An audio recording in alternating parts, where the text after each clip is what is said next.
voyons comment calculer l'aire d'un cylindre. Un cylindre, c'est le petit frère du prisme. C'est exactement la même façon de faire. Ici, on a le développement du cylindre, à quoi ça ressemble. Donc, j'ai les deux bases qui sont ici, qui sont des disques, plus l'aire latérale qui, quand je le déplie, me donne un rectangle. Donc, l'aire du rectangle, c'est base fois hauteur, tout simplement. Et là, la hauteur du rectangle, c'est la hauteur du cylindre et la base, tout comme dans le prisme, c'est le périmètre de la base qui est un cercle, donc la circonférence. Alors, l'aire totale, exactement comme le prisme régulier, c'est 2 fois l'aire de la base plus l'aire latérale, mais les bases, ce sont des disques, donc c'est 2 fois pi r carré. Et l'aire latérale, c'est périmètre de la base fois hauteur. Comme dans le prisme, donc périmètre de la base fois hauteur, périmètre de la base. Ce n'est pas nécessaire de toujours le réécrire, le périmètre de la base, mais pour vous montrer d'où ça sort, bien, le périmètre de la base, c'est pi d, c'est la circonférence, fois h, donc pi dh. Si vous voulez, vous pouvez ne pas écrire cette partie-ci, passer directement à pi dh.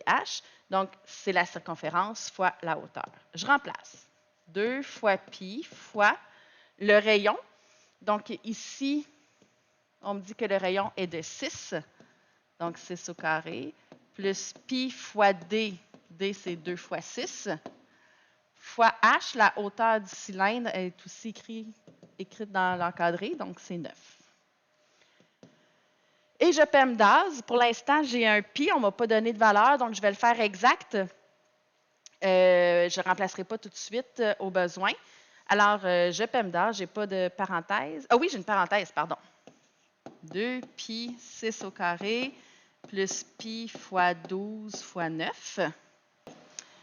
Ensuite, après les parenthèses, j'ai des exposants. Donc, 2 fois pi fois 36 plus pi fois 12 fois 9. Ensuite, j'ai plus d'exposants, j'ai des multiplications, divisions. J'ai 2 fois pi fois 36, donc j'ai 2 fois 36 qui me donne 72 pi. Et j'ai pi fois 12 fois 9, donc 12 fois 9, 108, 108 pi. Ensuite, j'ai deux termes qui sont semblables. 72 pi et 108 pi sont semblables. Je peux donc les additionner, ce qui va me donner 180 pi. Donc, si je voulais l'aire exact, l'aire totale est de 180 pi, c'était des centimètres, donc centimètres carrés. Et si je veux, si on me dit par exemple que pi vaut environ 3,14, bien, je vais remplacer le égal par des vagues parce que je vais remplacer le pi par 3,14. Donc, 180 fois 3,14 me donne environ 565,2. Donc, l'aire totale est d'environ 565,2 cm² si le pi vaut 3,14. Alors, ça fonctionne exactement comme le prisme, 2 fois l'aire de la base plus l'aire latérale, mais l'aire latérale, bien, c'est périmètre de la base qui est pi d, la circonférence, qui est ça ici, fois h, la hauteur du prisme, donc pi dh pour l'aire latérale.